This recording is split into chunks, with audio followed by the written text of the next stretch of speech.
Hi guys, my name is Tom Antos, and in this video I wanted to show you a new Steadicam or a stabilizer, whatever you want to call it, that I had a chance to test out. This one was sent to me from a company from, I believe it's India. Now, it's very similar to a lot of the stabilizers already or Steadicams out there, but it has a few little things that just, I think, actually make it usable and just make it a really good deal when you consider the price that it sells at. Now, the first and most important thing is that it produces smooth shots. That is, of course, if you know how to use a Steadicam or a handheld stabilizer. I think it's a skill that I always encourage everybody to learn, even if you have a gimbal at home, because gimbals, as good as they are, especially if you've used one, that they always will, the time will come when they're going to break down on you, or the battery will die or something like that. Whereas a simple, old-fashioned Steadicam or stabilizer always works if you know how to use it. And this one works great. So here's a few shots that I got. Just basically walking around. I see some beautiful aqueducts. We're just outside of Rome here.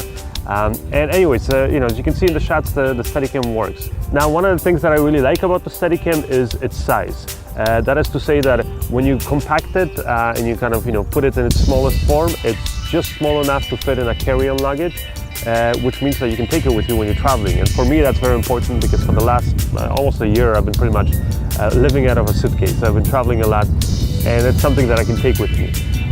But at the same time, the Steadicam is not so small that it cannot take the weight of a bigger camera. So I mean, I've flown on this Steadicam something as small as a Sony a6300. But also, like I said, when you extend it, make it longer, put extra weights on it, then you can fly something as big even as a Red Epic.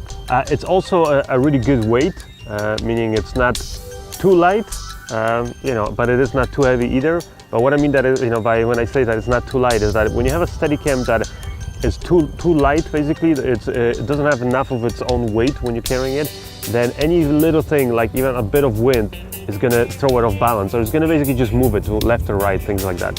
Whereas a Steadicam that has a little bit more weight to it has basically more inertia, more mass behind it, and so that results usually in smoother shots. Another nice thing about it is that it's very easy to balance. It has these fine adjustment knobs that you can use to really tweak and get the perfect kind of setting for it. And now if you guys want to learn how to balance any kind of a Steadicam or handheld stabilizer type of device, then I have a video that I did a long time ago where I basically explain how to do that. So I'm going to provide a link for that in the description of this video. One of the things you probably notice about the Steadicam is that it's very similar to the design and the way that the GlideCam looks. GlideCam is like one of the more popular, I would say, brands out there when it comes to handheld stabilizers, and it's for a good reason. They've done some really great products.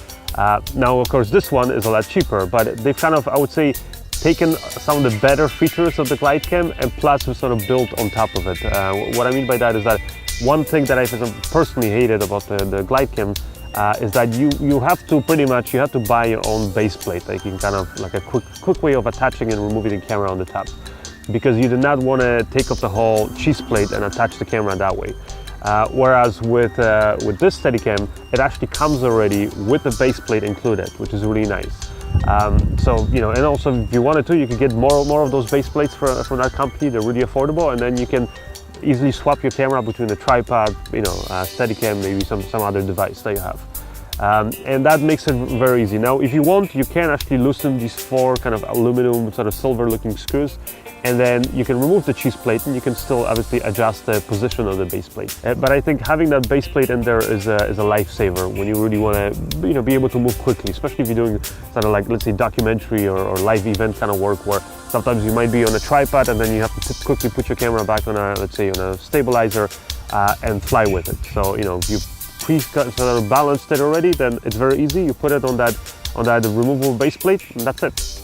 Now, the Steadicam comes with all the tools, all the extra screws and everything that you need, and it comes in a nicely sort of padded, protected case. So that's a really nice addition, again, considering the price that it retails at. Now, there is actually extra things that you can buy for it, like the vest and the articulated arm, which might come in handy if you're basically trying to fly a bigger, heavier camera, which, like I said, this Steadicam can take. You can even fly like a fully rigged out, let's say, a Red Epic with like cinema lenses on it. Now, with a camera of that size and lenses of that size, you'll usually end up probably even adding like a wireless follow focus system, things like that, maybe even a wireless video system. And then if the whole rig can become so heavy that it might not be realistic for you to carry or basically fly, you know, and hold it all in your hand for long periods of time. So that's when a vest and an articulated arm are really helpful. So I'm going to do a separate video about that. You guys can check it out. Again, the link for that is in the description of this video. And you can buy both the Steadicam and the articulated arm with the vest together as a package, or you can buy them separately. Anyways, thank you guys. Hope you enjoyed this video. And as always, remember, go to tomantosfilms.com for all the details about this product, as well as any other product reviews that I've done, plus a whole ton of filmmaking tutorials, tips and tricks, and free downloads. If you want specific links, again, everything's in the description of this video.